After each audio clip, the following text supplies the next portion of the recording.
United States was not, in fact, founded on Christian principles in any sense. It's simply not true. He says the general principles upon which the fathers achieved independence were the general principles of Christianity. That's amazing. A quote from the professor with Katie Couric is the United States was not, in fact, founded on Christian principles in any sense. That's simply not true.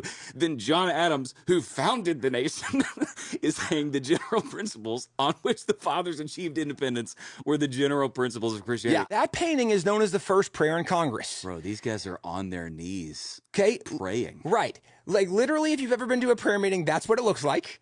Okay. So John Adams actually writes Abigail a letter and says, Abigail, when we first met, the very first motion was made by, and he said, when Thomas Cushing's made this motion, the motion was that we should begin with prayer. Finally, we agreed we bring in the local pastor, the Reverend Jacob Duché. He's the guy behind the pulpit. Okay.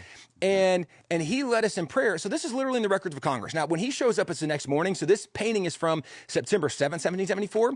But the records of Congress identified the first thing they do that morning is open with prayer.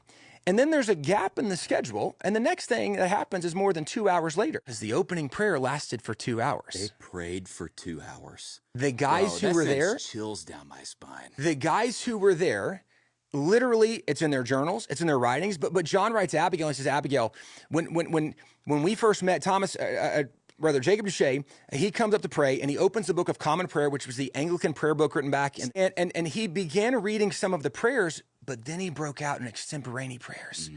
And it was so moving that actually one of the guys there said it was so moving, even the stern Quakers had tears running down their cheeks because God was moving in this extemporaneous prayer. Somebody suggested they should read the Bible. And so in the Anglican Book of Common Prayer, it also has chapters ascribed for every day of the year. So it's a Bible reading plan. So they read the chapters and John says, Abigail, it was as if God himself had ordained. And this is all the letter. He says, Abigail, I must beg you to read that psalm. Read the 35th Psalm to your friends. Read it to your father. Psalm 35 is one of the Psalms that David writes when Saul's chasing him, David's fleeing, and he says, God, I've done nothing, and he seeks my destruction, Lord. You rise up, be my shield, my buckler, my strong right arm. And John says, Abigail, you must remember that as this is happening, we had just found out the night before the British have surrounded Boston, that they're cannonading, firing their cannons into Boston, which also then it's even logical when they meet, they're like, I think we should pray.